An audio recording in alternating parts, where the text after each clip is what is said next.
Pink Edition.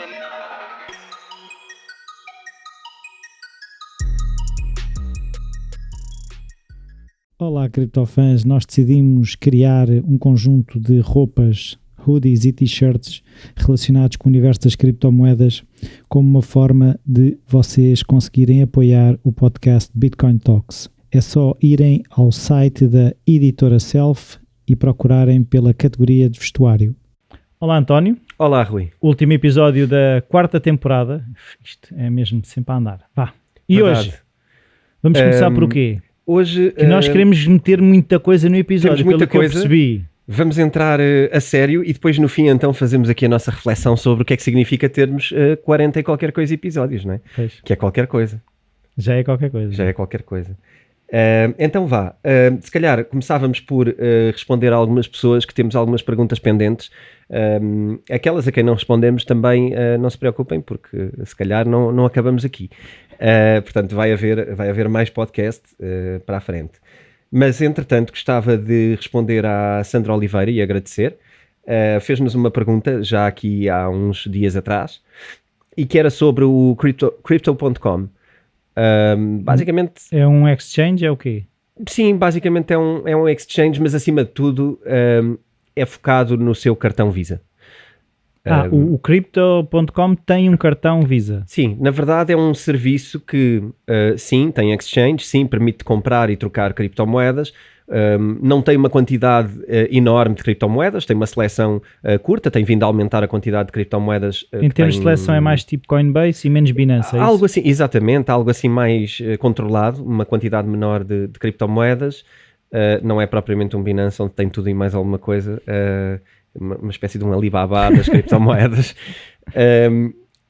O grande trunfo e o grande negócio do Crypto.com é o cartão Visa, um cartão que tu podes carregar com criptomoedas e depois gastas normalmente em qualquer lado. Ok, ele converte automaticamente. Ele converte, não, tu convertes, aqui não é Ok. conversão automática. Ou seja, há uma pool em que eu vou lá pondo... Sim, tu tens como se fosse uma wallet do cartão, e o que tu fazes é, no momento que carregas o cartão, atenção que há cartões diferentes e isto é importante explicar, o Crypto.com já agora aproveitamos. Aqui tu fazes top-up ao cartão, ou seja, tu quando colocas dinheiro no cartão, para poderes gastar no supermercado e em todo lado, tu vendes as criptomoedas para euros. Ok. O que não implica necessariamente taxas complicadas, porque esse é o negócio do Crypto.com, é tu teres um cartão. Eu por acaso tenho cartão do Crypto.com porque quis mesmo experimentar e ver como é que funciona, porque isso faz parte aqui do nosso trabalho. A vantagem é que também dá alguns descontos, dá 1% ou 2%, conforme tenhas ou não uma criptomoeda deles, que se chama CRO. Enfim, é um projeto engraçado, como muitos outros que vão surgir garantidamente. Mas é dos que está a ter mais mediatismo, e é dos que investe mais em publicidade, e é dos que chega mais às pessoas nas redes sociais. Aqui a pergunta anda um bocadinho à volta de se isto é ou não credível, e também a ideia de termos ou não as chaves privadas, e do que percebeu, pronto, tinha esta dúvida um bocado. Não temos chaves privadas, portanto é um exchange como a Normal. Coinbase, diríamos. No Binance também, ou seja, não há algum exchange que tu tenhas as chaves privadas? Não. Tu podes ter as chaves privadas no blockchain.com. É um dos exchanges parecidos com o Coinbase, e tu aí consegues ter chaves privadas além de estares no exchange. Ok. Mas não é usual. Sim. O normal é estares num exchange que permite câmbios e etc. Mas basicamente é um serviço como se fosse um serviço bancário.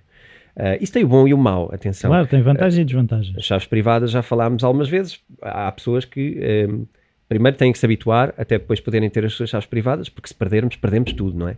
Então, pronto, acho que é importante primeiro esclarecer o que é, e segundo também perceber que mesmo para quem percebe e para quem gosta de ter chaves privadas, às vezes é bom ter uma parte no exchange. É sempre Claro. aquela ideia dos ovos, não é? Não estarem todos no mesmo Sexto. cesto. E então, Creio que é credível, é isso? Sim, quer dizer, é um exchange que tem um poder financeiro muito grande, e portanto não é daqueles que nós achamos que abre hoje e fecha amanhã. Ok. Não acho que seja isso. Acho que é credível o suficiente para, numa altura normal, estar a fazer um grande serviço.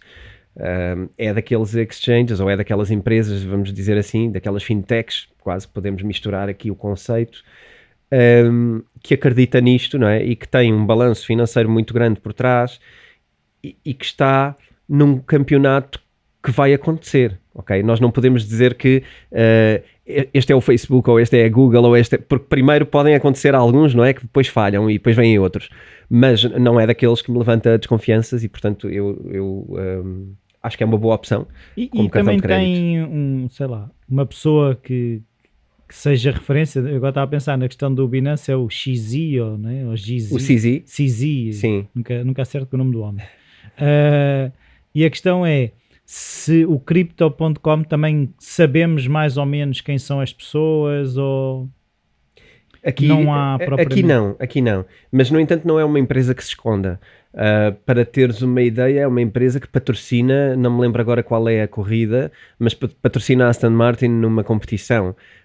Aliás, eles ofereceram a Aston Martin ao melhor qualquer coisa. Era uma espécie de um passatempo. Sim, então qualquer. Se estamos nesse nível... Estamos a falar de uma coisa muito mainstream mesmo, que está mesmo a apostar forte em levar o utilizador normal, o utilizador comum, que tem um Revolut, tem também um Crypto.com. Não há aqui nenhuma disrupção, nenhuma...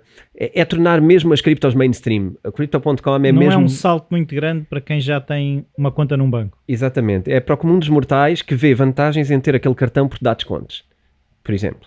E funciona. E funciona bem. Enfim, é um cartão Visa como outro qualquer.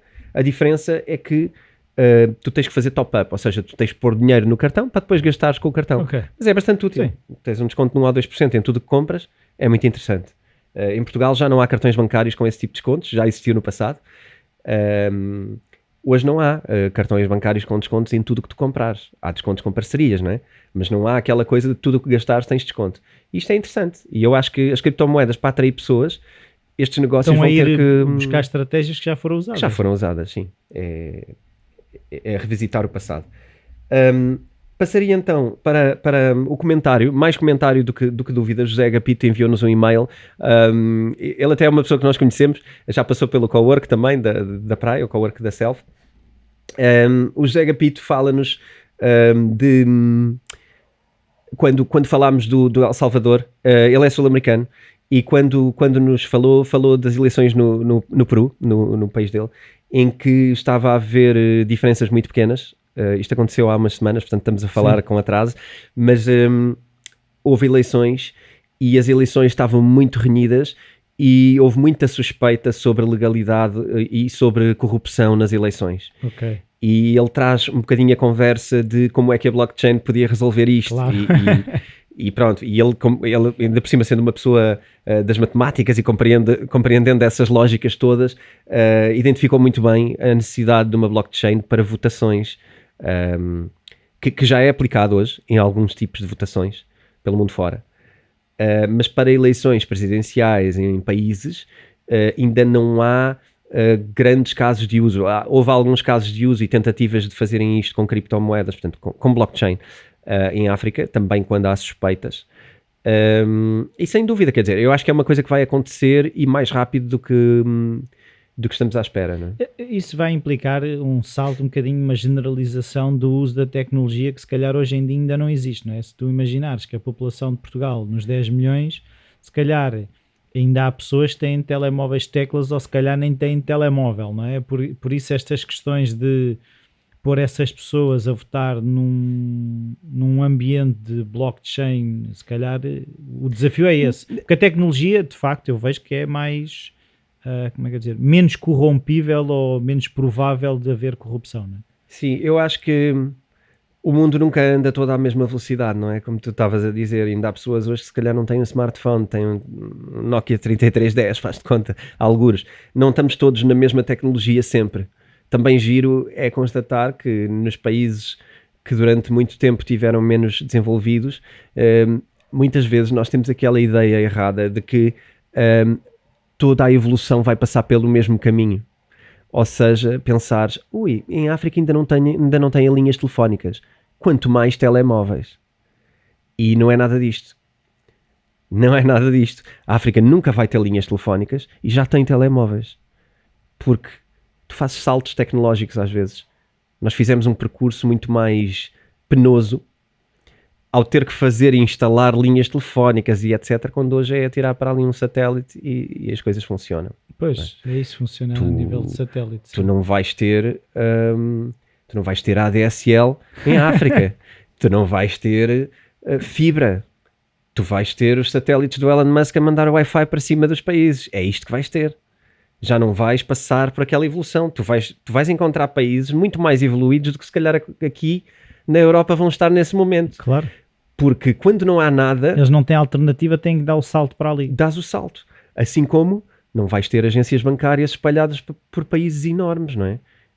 Tu vais ter, obviamente, exchanges e coisas no teu telemóvel, porque eles já têm telemóveis, não é? Mesmo os países mais pobres já têm telemóveis. Um telemóvel é uma coisa muito acessível. Claro. E portanto, pronto, aqui para explicar da velocidade do mundo, não é?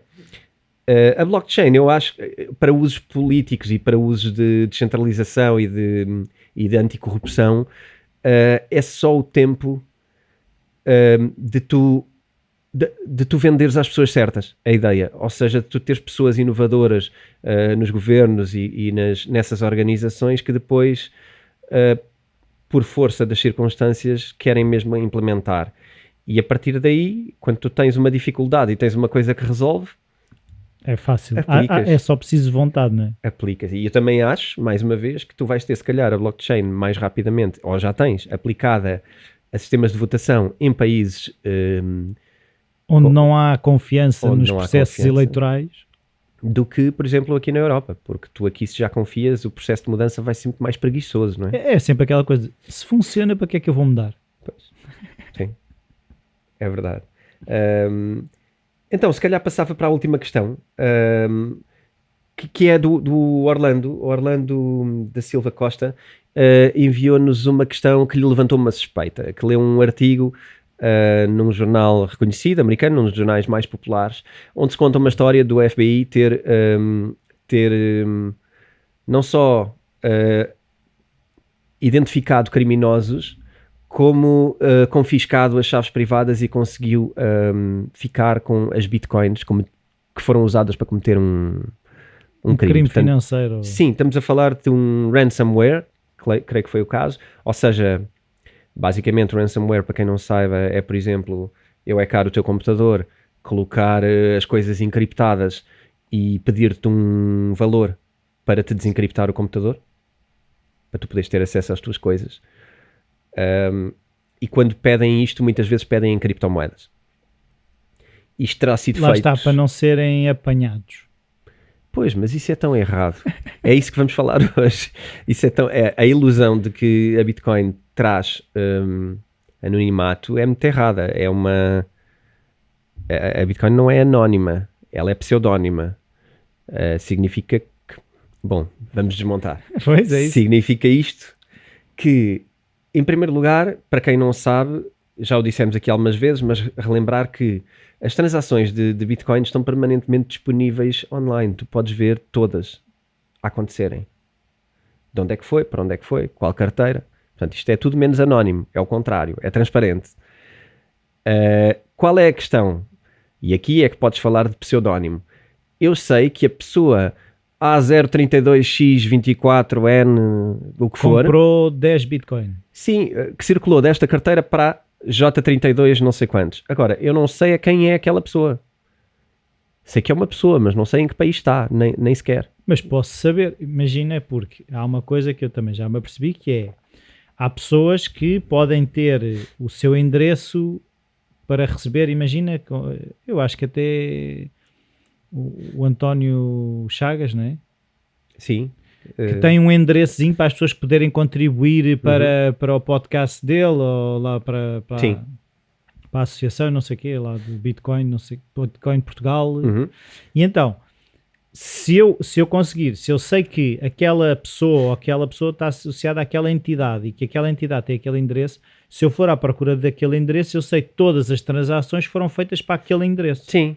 Logo eu consigo identificar de onde é que o dinheiro chegou, pelo menos. Sim, esse aqui é o erro, quando alguém acha que a Bitcoin é anónima e é boa para cometer crimes, porque na verdade não é, porque tu sabes exatamente que aquela wallet para onde a pessoa pagou o resgate, aquela wallet aparece e tu sabes onde é que ela está, e tu só tens que a seguir, e é isto que os investigadores fazem, não é? Só tens que seguir para onde é que ela andou, entretanto, até ao dia em que eventualmente alguém usa aquilo no mundo físico, no mundo real, com dinheiro, por exemplo, que haja uma conversão. Há um dia em que aquele endereço acaba por mandar, por exemplo, por um exchange e de repente aquele exchange converte em euros. Sim, já está identificada a pessoa.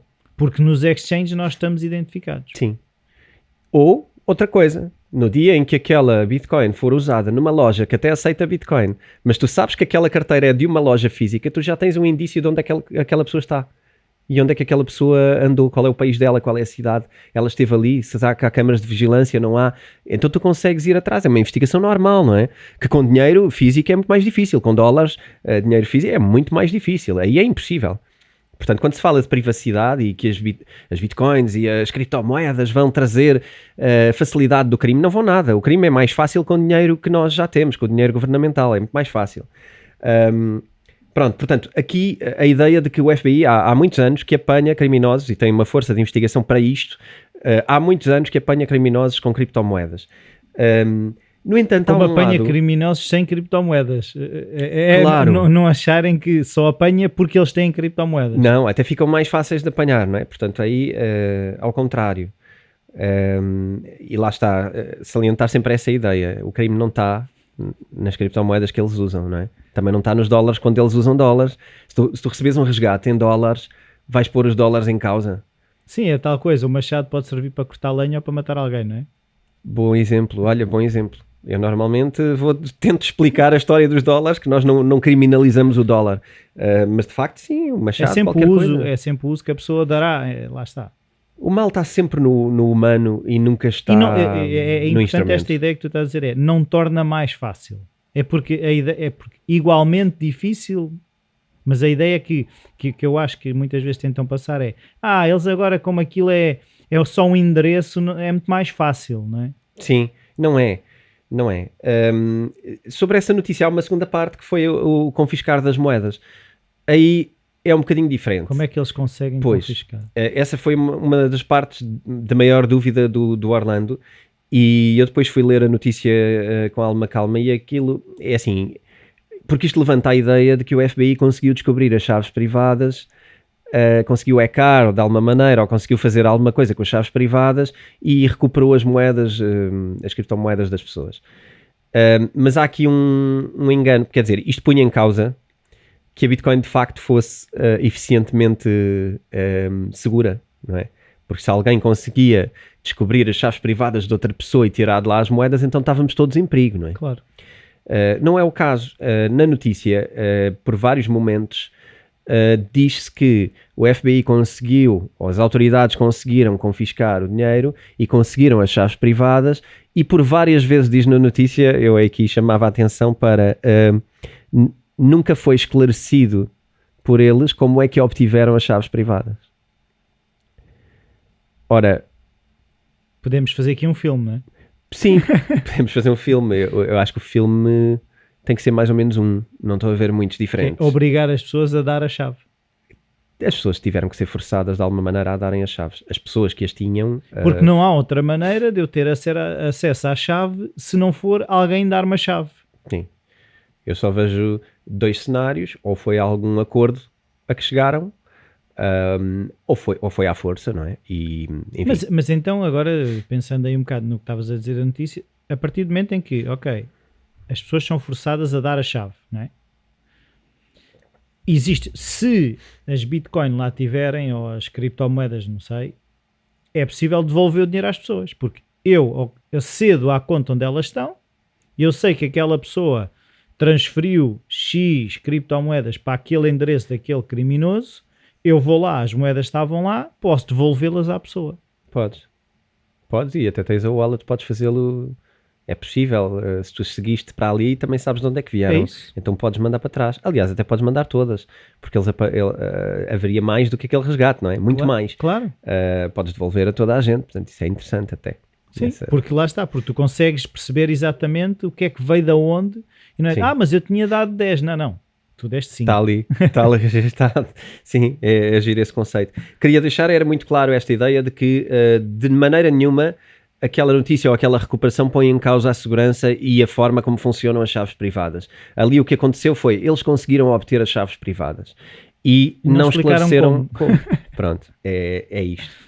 É ver filmes. Mas não foi hackeando, garantidamente. Foi...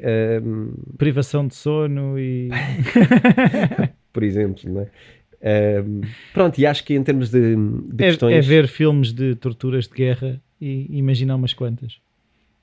Existem especialistas nessas... Claro. Não é? Existem treinos para isso, não é? E, enfim, isso é usado.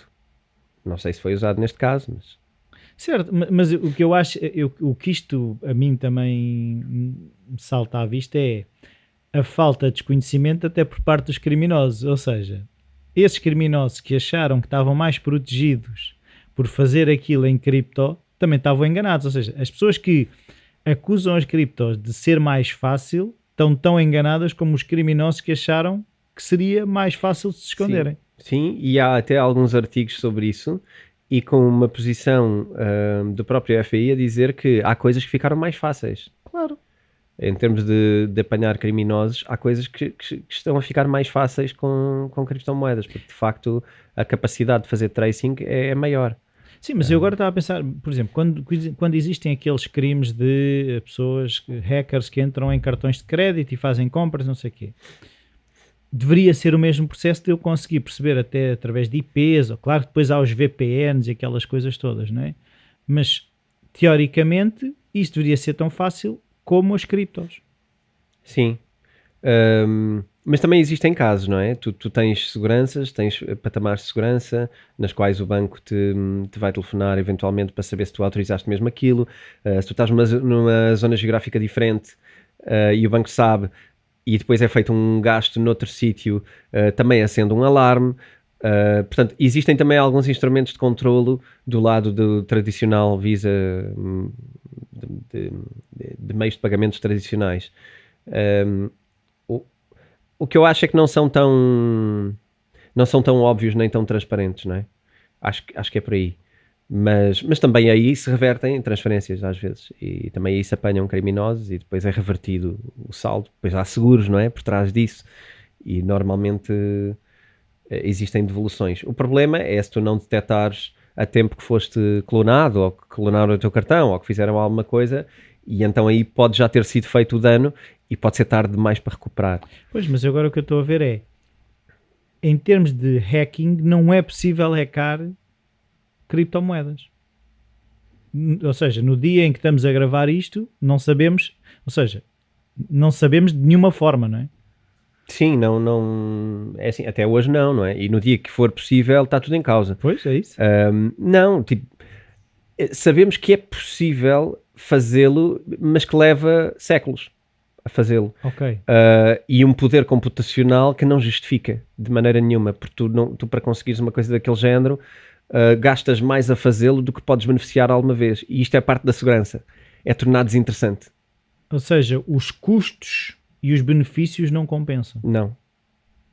Não. E a evolução, e alguém vai dizer, sim, mas isto está a evoluir tudo tão rápido que depois vai ser fácil.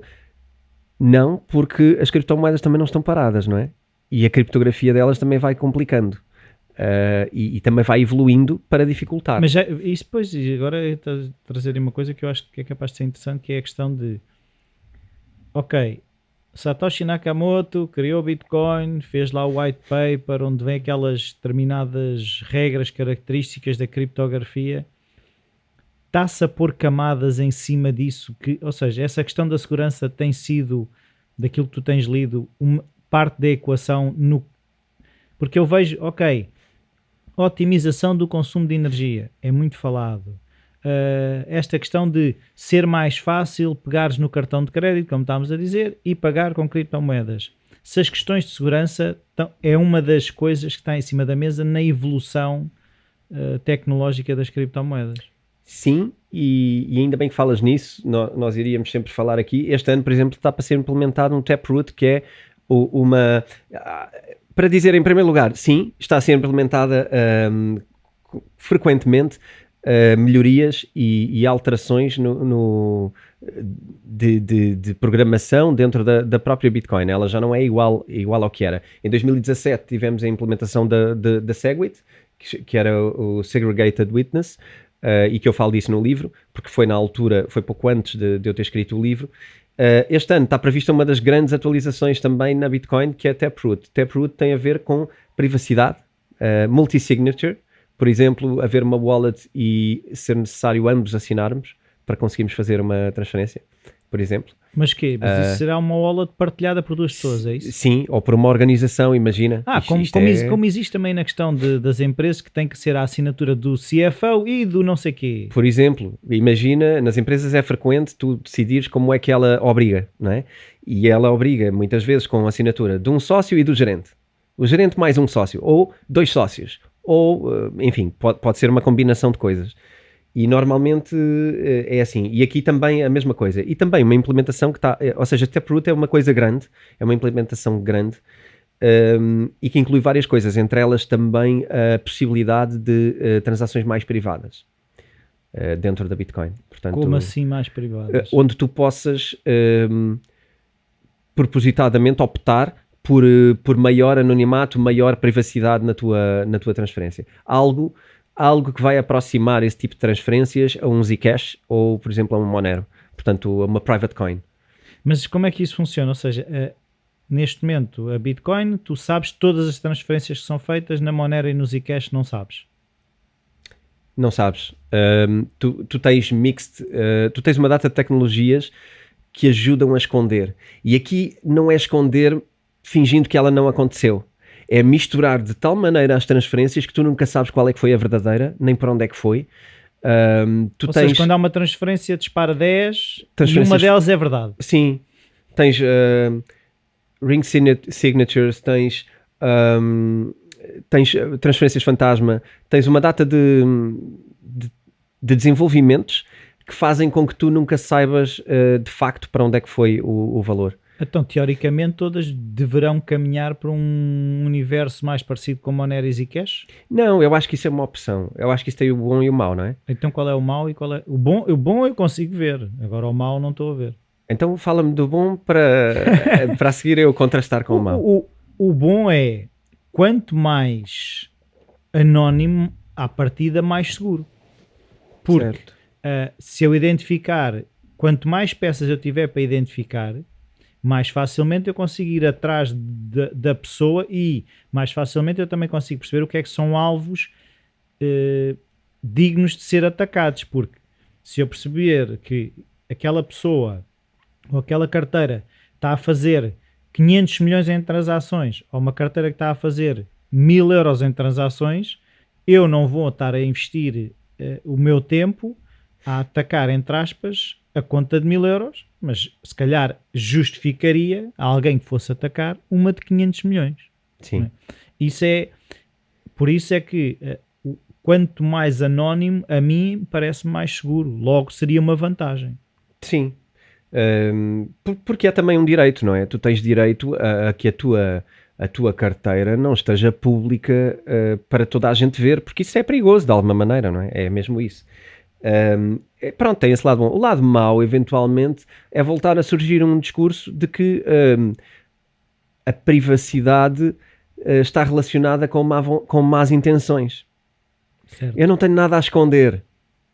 Porque é que eu tenho que esconder? Não tenho nada a esconder. Não tem a ver com isso, não é? Eu acho que esse é um discurso muito perigoso. Quando nós começamos a ter um discurso de que não, tudo deve ser público, porque se não for público tens alguma coisa a esconder. E eu acho que não é isso. Eu acho que tu expores a tua informação pessoal e privada é um perigo. Estás-te a pôr disponível, estás-te a mostrar perante pessoas que possam ter más intenções. Isso é muito mais perigoso. Portanto, eu acho que é muito importante termos bem claro que a privacidade é um direito e que temos de ter muito cuidado com a privacidade. E nós estamos numa época, eu costumo falar sobre este assunto, porque não é só aqui, é em tudo. E estamos numa altura em que temos... 2 níveis de conhecimento sobre a privacidade. Existe um conjunto de pessoas que estão conscientes do perigo de perdermos privacidade e o direito à privacidade, que está previsto no Código Civil, E existem pessoas que acham que isso não é um problema, que não querem saber e, portanto, partilham a informação de qualquer maneira para todo lado. E eu acho que já começaram a aparecer os primeiros sinais de que isto é muito perigoso. E quais é que são para ti as maiores, ou seja, maiores consequências / riscos da falta de privacidade? Olha, desde logo a tua segurança pessoal, a segurança da tua família, a segurança das tuas poupanças, eventualmente o uso dessa informação contra ti. Isto já tem sido feito. Sim, mas eu agora usando aquele argumento de se não tiveres nada a esconder, o que é que vão usar contra ti? Não é? Pode sempre jogar esse jogo. Qualquer pessoa mal intencionada vai usar contra ti o que puder para fazer o que quer fazer.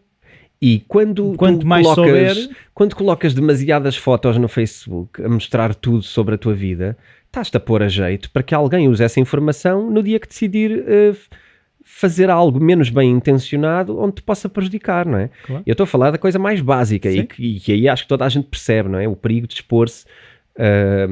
Mas há uma data de outros perigos, não é? Inscrevermos do nada em qualquer website, dando informação de telemóvel, de morada, de tudo. Estas coisas são perigosas. Isto é perigoso. Mesmo que não seja perigoso, repara, e este é que eu acho que isto é um grande catch. Mesmo que não seja perigoso, eu inserir a minha informação, por exemplo, num site onde vou comprar uma coisa, porque o site até é credível, há uma questão. Como é que esse site armazena essa informação? Quando é que ele pode ou não ser hackado? E quando é que alguém pode ir a esse site roubar a minha morada, o meu telefone, uma data de coisas? Claro. O meu número de contribuinte. O teu número de contribuinte. Porque repara, existe um lado, e isto é hoje, muito do hacking hoje é feito com social engineering, não é com código. Sim, basta entrar, lá é como tu estavas a dizer, tu seguis uma pessoa no Instagram que o perfil até pode ser público. E tu percebes, terça-feira vais ao ginásio às tantas horas, quarta-feira vais jantar com não sei quem. Aquilo depois é... Toda a tua informação é que isso faz lembrar, perigosíssimo. não me lembro qual é o nome do filme, mas é um filme em que um psicopata, ou o que era aquilo, andava a ir ao lixo das pessoas e ficou a conhecer a vida toda das pessoas pelo lixo das pessoas. Uhum. E tu aí, se calhar, hoje em dia é assim, o criminoso que quiser pode ter as mãos mais limpas, nem precisa de mexer no lixo, não é? Sim. Está tudo nas redes sociais. Está tudo porque as pessoas colocam a informação de qualquer maneira. E pior que isso, as empresas até hoje continuam, apesar destas estas siglas, termos, não é? Dos RGPDs dados. Estas coisas são só Na verdade, isto é impossível controlar, se uma empresa está a fazê-lo bem ou não. Portanto, isto é uma coisa que se tenta fazer e muito bem. A segurança dos dados é perigosíssima e já há essa consciência e já há essa lei. A questão é que ainda recentemente foram hackados bancos e toda a informação que estava no banco sobre esses clientes. Claro. Eles não roubaram o dinheiro das contas, mas sabem qual é a tua companhia de seguros, qual é o teu crédito de habitação, qual é o teu número de telefone, a tua morada, o teu contribuinte, uma data de coisas que podem usar.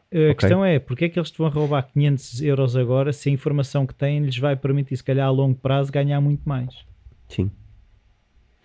É que se calhar o jogo hoje em dia é capaz de ser mais esse até do que... A informação. Sim. A informação. Não, e há outra coisa que eu não sei se já até percebeste, que é um bocadinho o que as empresas fazem. Claro que existe o RGPD. Como é que as empresas defendem? Ok?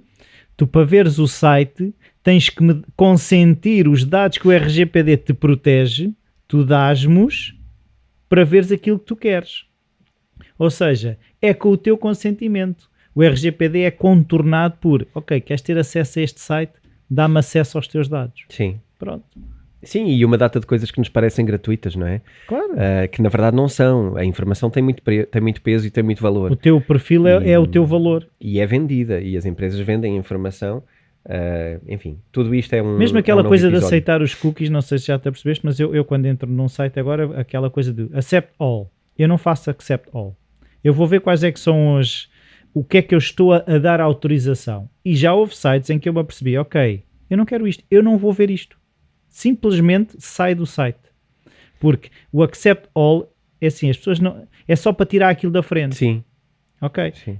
Eu fazia isso, mas de repente pensei, ok, mas o que é que está aqui? E vou lá ver. Depois percebes, não. A tua informação pode ser dada para isto. Espera aí, não vou. E eu acho que é necessário ter essa consciência. É, Que não é só clicar e tirar da frente. mas infelizmente eu acho que a maioria das pessoas clica à direito. Sim. E vai ver o que quer ver e nem quer perder tempo a pensar o que é que está a autorizar. E eu acho que isso vai nos custar muito caro. Acho que isso nos vai custar muito caro. Já está a custar, mas vai ser muito pior. Sim, ou então nós somos paranoicos, não é? Há quem nos diga, isso são manias, isso é indiferente. Sim. Este episódio é patrocinado pela editora Self, onde podem encontrar livros sobre como investir, day trading e o livro do António, Bitcoin. Os ouvintes do Bitcoin Talks têm um desconto extra de 15% em todo o site. Basta irem a www.vidaself.com e usar o código Bitcoin Talks. Repito, basta irem a vidaself.com e usar o código Bitcoin Talks. Então, Taproot, não é? Tinha falado sobre a parte das assinaturas que vai mudar um bocadinho, vai escalar a segurança, vai escalar uma data de coisas para melhor da Bitcoin e aliás gostava de se calhar fazer aqui um pequeno arco, que ainda temos se calhar algum tempo também para isso, de motivos para a valorização da Bitcoin, porque eu acho que este é um motivo muito forte para a valorização da Bitcoin este ano, esta implementação. Ir contrário ao que está a acontecer neste momento, que é descer. Sim. Aliás, eu gostava de fazer o exercício de dizer que tudo o que está a acontecer deveria levar a Bitcoin exatamente para o caminho oposto. Ou seja, segundo o que está a acontecer, a Bitcoin devia estar a subir e não a descer. A subir e muito. E muito. E muito. Ainda por cima. Então, repara, tu tens um país a colocar a Bitcoin como moeda legal. Mas é El Salvador. Se Seja fosse a Alemanha ou os Estados Unidos, se calhar... Mas isso parece sempre aquela coisa de nunca serve, não é? Então, mas não é um bocado... sim, há um país, mas é o El Salvador. Quer dizer... E de repente, mas depois... então, mas é só Portugal. Mas é só Espanha, não é? Foste campeão este ano. Mas este ano foi um ano diferente, não é? Pronto, a pandemia e tal. É um ano diferente. Não é. Está na história, está um número lá, aconteceu. Agora há um país com Bitcoin legalizada. Eu nem quero pôr aqui a ideia, nem quero entrar na conversa de que vai correr bem ou mal. Pode correr bem, pode correr mal, é irrelevante. O passo está dado e provavelmente vai correr mal muitas vezes, nos países onde for implementado, vai correr mal, mas a questão é, enquanto não correr mal, nunca vai correr bem também. Claro. Temos que começar por algum lado. É esse processo de tentativa e erro. Sim, e tens que perceber quais são os erros que vais cometer, não é? E depois corrigi-los. Porque enquanto não aceitares isto num país, nunca vais implementá-lo da forma certa. Tu tens que implementar, depois tem que acontecer uma coisa complicada de resolver, tens que arranjar uma maneira de resolver, desenvolver umas coisas, ou usar de outra maneira, e é assim que caminhas para uma coisa melhor, não é? E portanto, com um país a aceitar Bitcoin, que eu não achei que fosse acontecer tão rápido, confesso, isto sempre foi daquelas coisas que eu digo que vai acontecer, mas que não estava à espera que acontecesse no próximo 1 ou 2 anos. E se tivesses que fazer previsão, fazias previsão que era um país pequeno? Ou achavas que seria um país médio? Grande, acho difícil alguém imaginar que seria um país grande, não é? Eu acho que nunca seria, tinha claro que nunca seria. Não tem a ver com a dimensão geográfica do país. Sim, mas a importância... Tem a ver com o peso internacional do país. Sim. E tem a ver com o estado da economia desse país. Como é que está a moeda deles. Muitas vezes eu disse nas palestras, isso está tudo gravado, os países que vão pegar nisto primeiro são os países que mais precisam. E quando tu tens uma economia monetária péssima, quando tu tens uma moeda fraca e um sistema económico falido por causa da moeda... tu vais ter que olhar para isto, vais ter que olhar para a Bitcoin como solução. E são estes países que mais transacionam Bitcoin. Claro que há trading, claro que há uma data de coisas, mas o segundo país do mundo que mais transaciona Bitcoin é a Nigéria. A Nigéria tem um gravíssimo problema monetário. Tem um problema de dificuldade de importações. E usa Bitcoin para essa função também. Portanto, há dois tipos de usos, não é? Há quem quer ganhar dinheiro e está pela especulação, é normal, há em todo lado especulação, o nosso mundo é construído em especulação, não é? O próprio conceito de valor é abstrato, portanto, valor é especulação, as casas são especulação, tudo, as coleções de arte são especulação, a bolsa é o maior poço de especulação que existe, portanto, nós estamos construídos em especulação, não vale a pena estarmos aqui a dizer que Bitcoin é especulação, se toda a nossa vida é especulação. Não distinguimos nada assim. Sim. Pode ser menos evidente à partida, não é? Pode parecer, está bem, mas isso é só especulação. Não é. Vamos olhar para a Nigéria, não é? Aí é que começamos a conversa. Não é. Olha aqui, questões que isto resolve e que as pessoas procuram para outro uso. Então achava sempre que ia passar por um país destes. Não teria a ver com a dimensão do país. El Salvador é um país pequeno, com uma população pequena, com uma economia quase inexistente, que vive muito das remessas do estrangeiro.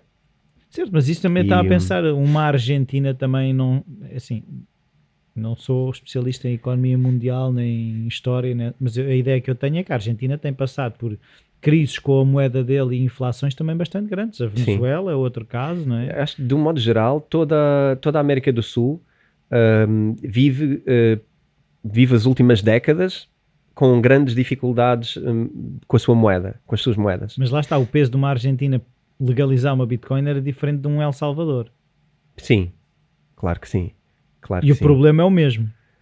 Sim, mas talvez, repara, a dificuldade da implementação disto numa Argentina também é maior. Não é? É um país muito grande, com muita relação com o exterior, com muito mais pressão externa e, portanto, mas deixa-me dar-te outro exemplo. O Paraguai está prestes a fazer a mesma coisa.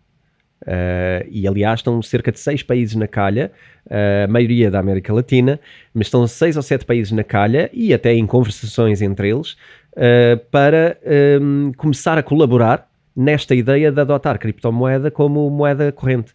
E aqui gostava até de pôr Às tantas eles fazem um grupinho. Repara, faz todo o sentido se de repente... Uma União Europeia, salvo seja. Faria todo... Quer dizer, tudo isso tem uma construção, não é? Mas faria muito sentido que países com o mesmo tipo de mentalidade e com o mesmo tipo de moeda possam beneficiar disso, não é? Beneficiar, quanto mais não seja, por investimento em infraestrutura e também beneficiar por conhecimento das dificuldades uns dos outros. Partilha de experiências, não é? Exatamente. É mesmo isso. Partilha de experiências para resolverem em conjunto uma dificuldade que bati que com vai esta existir. parede, mas dei esta volta. Ok, eu estava quase a bater nessa parede, já vou dar a volta, não é? Sim, e é muito difícil tu olhares para isto e não lhe dares o peso que isto tem. E é o que está a acontecer, em termos de cotação, é o que está a acontecer. Mas tens mais outros 2 casos muito engraçados de coisas que estão a acontecer. É também o mining e a posição da China em relação ao mining. Mas a China acho que é contra, não é? A China baniu o mining agora. Baniu mesmo. Já o tinha feito no passado, voltou a fazê-lo. Então, mas espera aí, se baniu, depois permitiu e agora baniu outra vez, foi isso? Sim, é um bocado aquela ideia do é proibido, mas pode-se fazer. Eu não sei se isto soa a alguma coisa. Sim. É proibido, mas não é ilegal. Primeiro, não é? Pois, isto é proibido, nós somos contra, mas é ilegal. Vão ter que desligar, mas depois, claro, vir as costas e ligam, não é? Novamente, porque há muito dinheiro envolvido, não é? É uma indústria. E aqui eu trazia... Pronto, mas agora voltaram a... Agora voltaram a banir e acho que de uma forma mais intensa e diria que é para levar para a frente. Inclusivamente fizeram-no de uma forma mais pública e mais do estilo têm X tempo para sair do país ou encerrar ou fechar, mas as empresas de mining vão ter mesmo que encerrar. Não sei também se isto é definitivo e por quanto tempo dura. Eu estava a pensar, assim, o exercício de, ok, eu sou o governo chinês, mesmo com uma agenda que eu possa ter de controle e aquelas coisas todas. Porque tu disseste uma palavra que é, aquilo é uma indústria. Se a China tivesse uma posição vantajosa ou dominante no mercado das criptomoedas, seja através do mining, seja desenvolvimento de tecnologia ou o que for, só se eles considerarem que o caminho não é esse das criptomoedas, é que faria sentido tu estares a abdicar de uma posição dominante, nem que fosse agora no mining, e deixar de a ter. Para mim não está a fazer muito sentido este jogo de... Só se for um jogo de saiam lá, mas não saiam. Estás a perceber o que eu estou a dizer? Sim. Na verdade, pode haver uma vontade de controle, não é?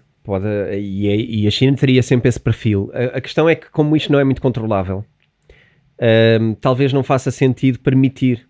Aqui tu tens que jogar mas isto, todo o mundo ocidental também está nesta dificuldade, não é? Se eu proibir, eu não consigo proibir eficientemente. E se eu aceitar, estou tramado. Tramado como? Tramado em termos de poder governamental, porque tu deixaste de ter moeda e tu aceitaste que a Bitcoin circule livremente, sem criar esta zona cinzenta, isto é muito perigoso para os Estados porque podem deixar de ter moeda, não é? Pode falir o sistema monetário. Não estou a falar de falir o sistema financeiro, nem estou a falar de falir o banco ou de falir o governo. Estou a falar de falir a moeda, ou seja, da moeda deixar de funcionar. E portanto isto é perigoso. E eu diria que a China teria todo o perfil para ser o país que quer manipular, dominar por inteiro, ou até dominar a única moeda não governamental do mundo, não é? Uma das únicas, as criptomoedas. O que eu acho é que talvez ande neste jogo de tentar perceber como é que o pode fazer melhor, não é? Como é que pode fazê-lo. Neste momento, a verdade é que proibiu o mining e proibiu também os exchanges de venderem criptomoedas e a posse de criptomoedas por parte de exchanges. E, portanto, isto é... Sim, isso aí é um consigo perceber. Agora duro. A questão do mining... Pouco depois, não é? Pouco depois de ter lançado a sua criptomoeda governamental, que é igual à outra, mas que é uma criptomoeda governamental. Que até temos um episódio, para quem não ouviu, Crypto Yuan. Sim. Então, eu gostava de... Obviamente que isto está a fazer cair a cotação. É um dos argumentos de quebra de cotação. Porquê? Mas tu achas que deveria subir? Completamente. Ou seja, em que é que isso, na tua linha de pensamento, faria com que a China proibir o mining faria subir as criptomoedas? Então, isto é uma excelente notícia. A China proibir é uma excelente notícia. Em primeiro lugar, não nos esquecermos das acusações que eram feitas à Bitcoin para desvalorizá-la. Uma delas era precisamente que 65% do mining estava na China. Isso era para atacar... Isto era usado para atacar a Bitcoin. Atenção, isso é controlado pelos chineses. Quando eles quiserem, controlam isso. Porque 65% do mining está na China. Por isso não vamos pôr lá dinheiro. Portanto, isso é perigoso. Isso é um plano chinês até para derrubar os Estados Unidos, eventualmente. Há este tipo de discurso. Então, isto é uma excelente notícia. No entanto, está a ser mal interpretado. Porquê? Medo de controlo e da concentração, não é? Era a questão, mas já ninguém se lembra que tinha esse medo. Portanto, isso funcionava para medo e agora sair da China também funciona para medo. Mas a verdade é que está a causar um efeito imediato que também causa o tal FUD, não é? Fear, Uncertainty and Doubt. Portanto, medo, incerteza e dúvida, que está a subir o preço das transferências, porque estão a desligar-se quantidades significativas de rigs de mineração da blockchain da Bitcoin, e portanto, como é óbvio, baixa o hashing power, não é? Baixa o poder de transferências. Há menos a funcionar, há menos, ou seja, as transações são mais custosas. São mais caras também, por causa disso. Tornam-se mais caras. E portanto isso tem um impacto imediato de desvalorização. No entanto, eu acho muito interessante a ideia de que isto esteja a sair. Porquê? Para já, porque esta acusação de que está concentrado na China acabou-se. A partir de agora é um não argumento. Em segundo lugar, porque se compreendermos o mining, sabemos que é um negócio e que tem a ver com onde é que eu consigo energia barata para maximizar os meus ganhos, porque com ela produzo Bitcoin e ganho transferências de Bitcoin, então eu ganho mais dinheiro sempre que conseguir energia mais barata. A China era apetitosa por causa disso, era apetecível porque a eletricidade na China conseguia chegar a valores muito interessantes. Mas tens outros pontos do mundo onde também já o fazem e que estão agora super receptivos e estão a fazer parcerias precisamente com estas grandes empresas de mineração para receber o seu equipamento, para minerar noutros países, o que é interessante. O destino está a ser Canadá, Estados Unidos, zona norte da Europa e algumas zonas da América do Sul. Pois, eu agora estava a ouvir dizer estas empresas, e eu mostra bem que se calhar ainda sou bastante ignorante nestas coisas. Para mim, o mining ainda era, usando o termo, uma pessoa numa garagem com 3 ou 4 ou 6 ou 10. Sim. Agora, Sim. Agora caiu a ficha que se calhar já é um negócio em que há empresas que se calhar não têm só 10 nem 20, mas se calhar têm 1000, 2000... Sim, tu tens até notícias, claro que sim, não é? Tu tens até notícias agora de empresas dessas a contratarem meios de transporte para levar quantidades incríveis, portanto, toneladas de equipamento para fora da China. Irão por barco, irão por avião, irão de várias formas para levar para outros lugares. E não tenhas dúvidas que vão contratar barcos inteiros, vão contratar aviões inteiros só para aquilo, para aquele serviço de transporte privado de mineração de um país para outro. Isto vai acontecer. Aliás, já está a acontecer e já há fotos disso na net. Quem quiser pesquisar, pode pesquisar. Também esqueci-me de mencionar um país que também pela proximidade também vai ser um dos destinos, que é o Cazaquistão. Porque também tem eletricidade barata e está receptivo, porque é uma forma de trazer capital. Sobre o tamanho das empresas, atenção, há empresas de mineração cotadas em Nova Iorque na bolsa do Nasdaq. Ok. Estava mesmo longe. Há várias. A Riot, por exemplo, há várias. E portanto aqui também para não estarmos a achar que isto é um mundo obscuro. Não é um mundo obscuro. Estão cotadas, são compradas por fundos, por pessoas privadas normais nos Estados Unidos, estão a investir em empresas de mineração americanas. E não só. Não é uma pessoa que veste uma sweatshirt com capuz. Mas também há. Também há. Mas se calhar já não domina. Não, Ou é seja, um escato, não é? É isso. A questão é que aquilo começou por ser feito por esses, sei lá, visionários geeks que achavam que aquilo era uma coisa que iria ser o futuro. Se calhar a posição deles já foi roubada por essas empresas, não é? Sim, sem dúvida, porque depois não consegues competir. Isto é um negócio de escala. Quanto maior és, mais benefício tiras disso. Até podes negociar taxas de energia quando tens uma certa dimensão. Se compras 1000 placas gráficas, consegues um preço por placa gráfica. Sim, é sempre aquela coisa de utilidade, de economia de escala, não é? Mas deixa-me aqui trazer mais 2 ou 3 coisas que vão mudar brutalmente e porque é que isto é uma notícia tão boa. Em primeiro lugar, a previsibilidade. Tu a China nunca sabes quando é que desliga, quando é que manda desligar, manda abrir, etc. Quando tu fores para estes países que estrategicamente estão a receber mineração, um Canadá, uns Estados Unidos, o norte da Europa, onde já existe mineração, já existe uma estrutura, já existe uma aceitação para aquilo e uma regulação. Portanto, tu aqui matas 2 coelhos de uma cajadada. Será mais estável, não é isso? Acabas com a suspeita de centralização, integras economias mais evoluídas, mas queres ver a melhor de todas. Anda-se a falar muito da poluição, não é? E da origem energética. Então que tal dizer que no norte da Europa, onde está a haver mineração, existe 0 de produção de carvão, de energia a partir do carvão. 0. E é lá que estão uma data de empresas de mineração também e às quais se vão juntar estas. Portanto, mais uma boa notícia.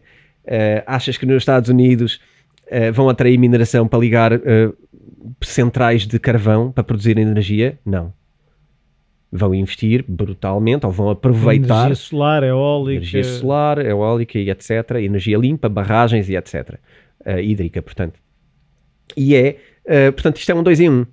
Não só se resolve a centralidade, como se resolve a previsibilidade de segurança, porque está em países mais estáveis e menos, dos quais temos menos medo, não é? E também resolve uma questão, tendencialmente resolve a questão da origem da energia. Portanto, eu só vejo um mercado totalmente bullish à volta da Bitcoin. Totalmente positivo em relação a expectativas. Então não faz muito sentido o que está a acontecer de estar a descer. Não faz. Não faz, mas isto é comum. É? Isto é comum no mercado também acionista. Isto é comum em todo lado, não é? Muitas vezes o mercado não está a processar a informação do momento, está a processar outras coisas. Neste momento eu acho que está a processar medo. E agora acabou o mining. E agora as transferências estão caras. Isto já vinha a cair, não é? E eu acho que este FUD... Ou pode ser, se calhar, coisas que nada têm a ver diretamente com o universo das criptos, não é? Podem estar a passar outras coisas. Também há a questão de os finais dos lockdowns, não é? E a menor disponibilidade financeira para o investimento. Também há medo sobre taxas de juros nos Estados Unidos, de subirem ou não subirem. Isto condiciona o investimento. Enfim, há vários desempregos e coisas... Há vários motivos para isto poder descer. Ou para estar a descer agora. Agora, parece-me que os grandes pressupostos são todos de um desenho muito bonito para a subida. Portanto, claro, isto não quer dizer que vai subir amanhã, nem quer dizer que tenha que subir este ano, nem quer dizer nada disso, porque comprometer aqui com datas seria estar a fazer uma futurologia que não faz o meu género também. Não deitas cartas, tu, não? Não, isso não faço. não faço esse tipo de futurologia, mas leio tendências, não é? E eu acho que aquilo que eu estou a pôr aqui, obviamente é uma opinião, mas eu acho que é fácil de perceber a ideia de onde é que eu venho e porque é que eu acho isto. Certo. São argumentos que me parecem muito fortes. E acho que é isto, sobre Não, argumentos. eu queria, uma vez também, o último episódio desta temporada, e está, vai ser lançado finalmente o curso Bitcoin que tivemos a filmar. Eu queria também, se calhar, porque aquilo que eu fui aprendendo ao longo das filmagens em que estava lá contigo, era um bocadinho aquilo que nós vamos trazendo aqui, e aquilo que eu senti foi um bocadinho que tu foste trazendo as peças essenciais para estruturar aquilo e acrescentar coisas que se calhar no livro tu até querias dizer mais, mas às tantas se calhar acabavas por ter um livro de 700 páginas e as pessoas olhavam se calhar para um livro de 700 páginas e nem entravam no mundo das criptos. E era também falares um bocadinho também do que é que tu achas que o curso vai trazer, não é? Ok, pois o curso levou mais tempo do que achávamos a preparar, e deu bastante trabalho, mas eu estou contente com o resultado, porque é um bocadinho por aí. O podcast faz um caminho, não é? Mas o podcast não é um instrumento tão materializável e tão fácil de tu poderes aplicar amanhã, não é? Eu acho que o podcast é um bom acompanhamento que fazemos a quem está a entrar, ou a quem quer começar a perceber, ou a quem já percebe e vai acompanhando e interpretando os dados, não é? Tivemos aqui hoje a falar sobre como é que podemos olhar para o que está a acontecer, não é? E a tirar dúvidas e etc. Mas não é propriamente um curso, não é? O podcast tem dificuldade em levar-te pela mão e levar-te desde o dia em que começas a percebê-las até ao dia em que as tens na tua carteira, sentes-te seguro, sentes-te bem com isso. E eu acho que o curso tem esse lado de, basicamente, nós podermos estar com as pessoas a fazer o exercício de primeiro compreender, mas também fazer o exercício de abrir as contas, comprá-las, escolher os exchanges, porquê, como é que as guardamos, como é que podemos ter várias formas de segurança e como é que as dividimos. Sim, e houve uma coisa que eu também reparei, foi em termos de estrutura, e para mim, eu tenho ideia que fez bastante sentido, foi a questão de uma justificação porque é que a Bitcoin surgiu. Tu fazes também esse apanhado um bocadinho do que é o mundo financeiro antes e pós-Bitcoin, não é? Sim, e faço de forma diferente do que fiz no livro. Por isso é que eu acho que surgiu-me agora a ideia. Eu acho que o curso é um bocadinho o fechar do ciclo. É o completarmos o ciclo completo para estares mesmo dentro do mundo das cripto, não é? É quase uma trilogia: podcast, curso, livro. E livro, sim. E nenhum, na verdade, nenhum se repete. Na verdade, nenhum se sobrepõe. Se exclui, pois é isso. Não é? O livro obviamente faz o seu trabalho, mas o curso tem uma vantagem muito grande, não é? No curso nós não só temos uma forma verbal, porque são vídeos, não é? De poder estar a falar com as pessoas e poder estar a contar as histórias e a contar como é que as coisas funcionam, umas explicações verbais, acho que tem vantagem. E também a verdade é que nem toda a gente se inclina tanto para o formato de livro. Há pessoas que preferem aprender em curso, e portanto foi importante também transitar a informação para curso. Mas há uma coisa muito importante que são os tutoriais. Certo. E eu acho que os tutoriais, conforme nós também, foi assim que o planeámos, os tutoriais são uma grande ajuda, porque na verdade as pessoas podem estar a criar a sua carteira e ao mesmo tempo estão a ver um vídeo de como é que se cria a carteira ali e podem estar a seguir os passos, tirar as dúvidas. Tem também material escrito, porque eu acompanho o livro, portanto o curso, vídeos, ou seja, uma parte escrita que acompanha os vídeos. Exatamente, o curso mais ou menos faz também um percurso, não é? Tem vídeos, tem material escrito e tem também uma presença online comigo no Zoom, marcada como se fosse uma grande aula de finalistas, não é? Como se fosse uma aula final, onde se pode tirar dúvidas ativamente. Portanto, aí também quisemos criar esse arco, esse momento, para quando há dúvidas poderem ser tiradas diretamente, não é? É uma aula de dúvidas no final. E eu acho que isto fecha muito bem o ciclo.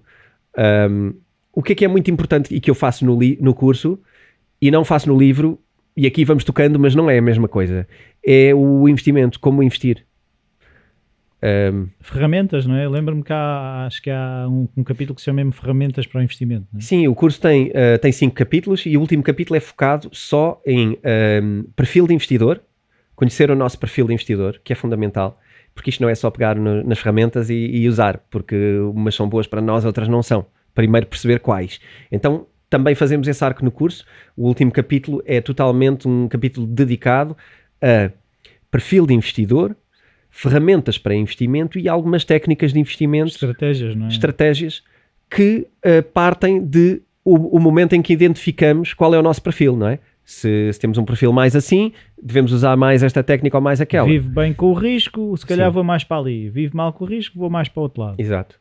Portanto, não é uma enciclopédia, não ensina, nem promete ganhar dinheiro garantido, ok? Não há nada. É um curso de day trading. Não é um curso de day trading, mas ensina a reconhecer quem és como investidor e depois diz-te quais são os instrumentos adequados e eventualmente até te lança para outras aprendizagens. Há uma recomendação de livros, de vídeos, até de filmes. Temos recomendação de filmes para verem que têm a ver com o entendimento de como é que funciona o mercado.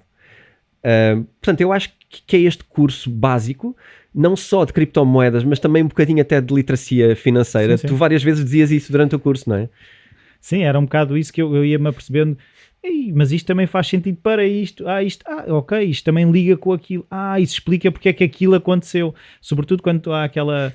Quando tu trazes um bocadinho também a questão que se falou da crise financeira e as justificações e isso fez-me acordar para outras coisas na minha vida quando estava a ouvir a tu a falares naquilo e perceber que, ok, isto das criptomoedas não é uma coisa que caiu do nada e que ela veio servir um propósito e estas situações que aconteceram podem voltar a acontecer, mas agora já existe algo que se calhar me permite proteger um bocadinho. Não é? Sim, é exatamente isso e o que daí resulta que é a Bitcoin e as criptomoedas não vivem isoladas.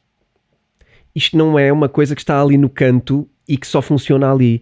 Isto está a impactar as finanças, não só as finanças pessoais das pessoas, como as finanças dos países e como o próprio mercado de investimento. E nós precisamos de perceber isto, porque eu acho que até inclusivamente o curso traz ensinamentos que se aplicam a criptomoedas, mas que também se aplicam ao resto. É muito mais uma educação financeira que aprendes para cripto, mas podes exportar para outra área, para outra área da tua vida, não é? E eu acho que esse é o grande trunfo, porque não é como é que tu fazes dinheiro rápido com criptomoedas, é como é que tu entras num caminho, até de educação e até um caminho de treino, para poder ter uma vida financeira diferente, onde as criptomoedas são um elemento. E eu agora estava a pensar que até na minha vida eu posso dizer que as criptomoedas têm sido o campo de treino onde eu tenho treinado determinadas experiências de investimento que depois estou a tentar fazer e vou fazendo o transfer para o resto da vida financeira. Foi mais, se calhar, as criptos acabaram por ser uma porta de entrada para um conhecimento melhor meu como investidor e de como é que estas coisas funcionam. E o curso, foi isso que eu também senti quando estávamos a filmar, é um bocado esse processo de, ok, tu até podes já não ter a certeza de como é que as outras finanças, mas podes começar a experimentar aqui e a jogar aqui e depois vais fazer essa transferência para o resto da tua vida financeira. Sim. E ainda bem, fico muito, muito feliz por isso e já tivemos esta conversa, seria um bocado estranho estarmos a fingir que é a primeira vez, mas a verdade é que eu sinto pelas nossas conversas que teve impacto, não é? Tu próprio ao presenciares o curso e ao estarmos a gravar aquilo, já adotaste coisas para a tua vida, já mudaste hábitos e eu acho que é isto que é importante, é de facto as pessoas saírem dali com a noção de que ter finanças pessoais saudáveis tem muito a ver com mudar alguns hábitos e não é assim tão difícil. É só começar, porque depois esta dinâmica ganha a sua própria velocidade. Nós passamos mesmo a olhar para o dinheiro de maneira diferente. Sim, e é isso. E as criptos, lá está. Eu, se calhar, permitiu-me ver que coisas que funcionavam nas criptos, havia uma validação para mim como investidor, porque podia ser só, ok, vamos falar nisso e... Ok, mas se calhar não funciona. Ok, ali é brincar naquela zona, imagina, se tu vais fazer uma sementeira e é uma semente nova, tu podes fazer só num bocadinho do terreno, antes de dares por ti, estares a lavrar o terreno todo e a pôr as sementes não conhecendo como é que aquela semente funciona. Sim. E tu ali o que fazes é, podes, entre aspas, brincar a sério com as criptomoedas e depois, ok, isto afinal funciona, esta estratégia funciona, vou passá-la para o resto. Pronto. É isso. Até onde é que as pessoas podem... Isso é que eu Gostava de Então, saber como é que as pessoas Então, as pessoas se podem inscrever, porque Sim, vamos lançar hoje. vamos lançar a abertura das inscrições para o curso. É um curso totalmente online, também a explicar esta parte. Portanto, são os tais 5 capítulos. Fala também um bocadinho da origem da Bitcoin, para compreendermos, para quem está mais longe, mas fala também de blockchain, conceitos de adaptação de blockchain, etc., wallets, tudo, com tutoriais de vários exchanges que selecionámos para fazer isso. Tutoriais não só de criação de carteiras, como também tutoriais de funcionamento, não é? Como comprar e vender e guardar, e etc. O curso as inscrições podem ser feitas no meu website de autor. Basta inscreverem-se na minha newsletter e mostrarem interesse pelo curso. Aliás, algumas pessoas que foram ouvindo falar já se inscreveram de alguma maneira, já mostraram o interesse e, portanto, todas essas pessoas já fazem parte da lista. Já fazem parte de uma lista que vai ser contactada agora para se poder inscrever verdadeiramente e ter acesso ao curso. Podem também, enfim, já agora dizer o website, não é? www.antoniovilacapacheco, que é Vilaça sem cedilha, portanto, vilacapacheco.com. E lá vai haver um pop-up de newsletter, basta revelarem aí, ou até um formulário de contacto a mostrarem interesse. Nós, na verdade, o que vamos fazer é contactar as pessoas que mostraram interesse. E, portanto, seja um e-mail que nos enviem, se tiverem um e-mail da Self, também usem o e-mail da Self, ou do Bitcoin Talks. Enviem-nos um e-mail por aqui e, garantidamente, nós vamos fazer chegar a informação do curso às pessoas. Vamos ter agora um programa de Early Birds, portanto, para quem se inscrever primeiro, e agora no início do curso há um preço de lançamento, e se calhar temos também uma surpresa para algumas pessoas, para as primeiras que se inscreverem. Então, para as primeiras 10 pessoas que se inscreverem no curso, o que é que tu vais dar? Vamos oferecer um livro de Bitcoin de graça.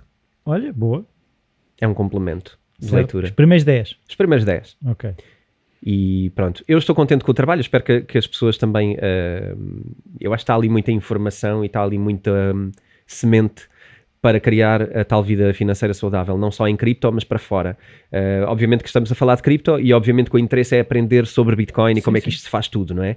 Então, eu acho, confirma-me tu, mas eu acho que quem não perceber nada de cripto sai do curso mesmo a ter cripto e a estar confortável com criptomoedas. Certo. É isso do que eu também fui acompanhando, é isso. É um caminho que não tem saltos, ou seja, eu não, de repente, como é que aparecia ali? A partir do momento em que o curso começa, as coisas vão acontecendo tão encadeadas e eu não senti que houvesse um salto em que de repente, ok, como é que eu vim parar a este sítio das criptos? Sim. Sem perceber era como se fosse largar lá umas técnicas de investimento e pronto, olha, agora safa-te. É isso, mas porque se calhar muitas vezes o que acontece é quando há aquela pessoa que se calhar já é mais experiente, até que tem um amigo que diz, epá, tu devias era experimentar isto. A pessoa até pode experimentar aquilo, mas se calhar há um conjunto de informações que iriam tornar aquilo muito mais simples e ao mesmo tempo mais confiável, porque a pessoa também tem dúvidas porque, ok, eu estou a aplicar esta técnica, mas o que é que, então, mas e falta-me aquilo, mas isso acontece aquilo, a pessoa não sabe, e aquilo que eu senti no curso foi esta questão de eu não sou largado num sítio onde não sei o que é que está a acontecer. Pois, também já agora um disclaimer nesse aspecto, não é? É possível aprender sobre criptomoedas sozinho, é possível comprar, aliás, muitas pessoas que nos ouvem já têm criptomoedas e podem achar que se calhar o curso não é para elas, e tudo bem com isso. No entanto, eu acho que é importante o resto, porque nós podemos aprender solto na internet, podemos aprender com amigos e vamos safando da situação, mas isso é diferente de investir com consciência e com consequência. De forma consistente e de forma consequente. E isso só se faz quando há uma estratégia. E, portanto, eu acho que essa é a parte que se faz no curso, que é dotar a informação, mas dizes, sim, mas vai acontecer isto a dada altura e como é que tu vais reagir a isto?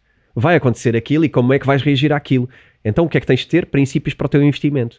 Que é isso que eu quero ensinar. Não é dar o peixe, é ensinar a pensar com a própria cabeça quando acontecem coisas. Então é dar esses instrumentos às pessoas. E vai um bocadinho do só ensinar a pescar, é ter a noção de que o sítio onde tu pões a cana, ter a noção de ler se naquele sítio há muito peixe, se não há muito peixe, de que forma é que eu me posso preparar no momento em que vou para a pesca, porque esta coisa só de ensinar a pescar, eu posso te ensinar a pescar, mas se tu fores a tirar a cana num sítio onde não há peixe, não te vai servir de nada. Sim, não é? ou perante uma circunstância diferente, tu já não sabes nada outra vez. É isso? Eu só sei que era assim, naquele dia funcionou, e agora? Sim, era só Não é? atirar a cana. só atirar. E pronto.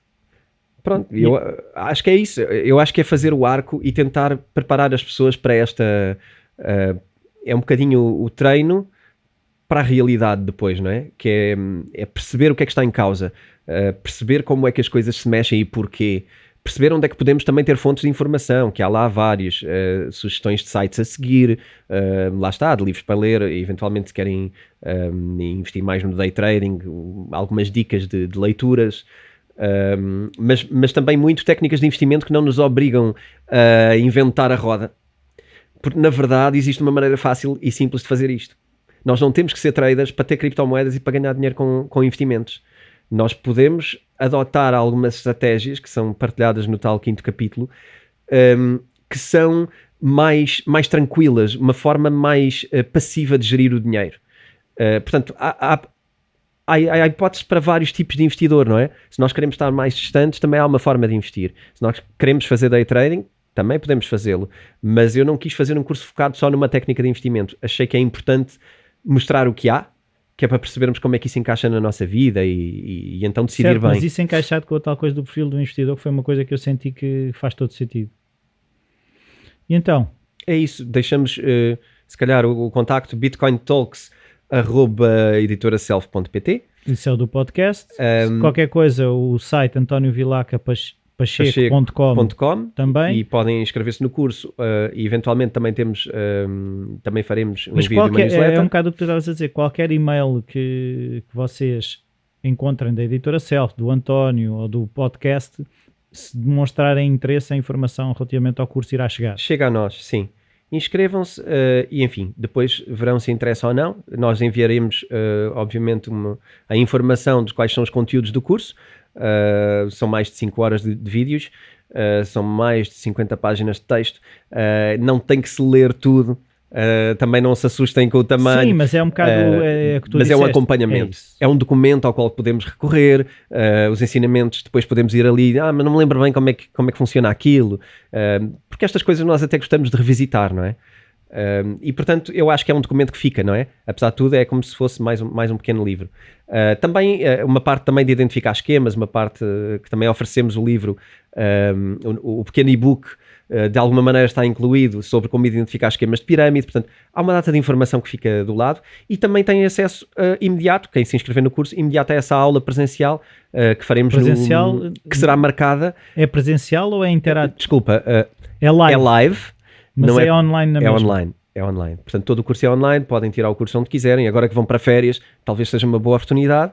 Eu sei que os valores não estão agora apetitosos, mas se calhar esse é que é o erro. Se calhar é acharmos que não estão.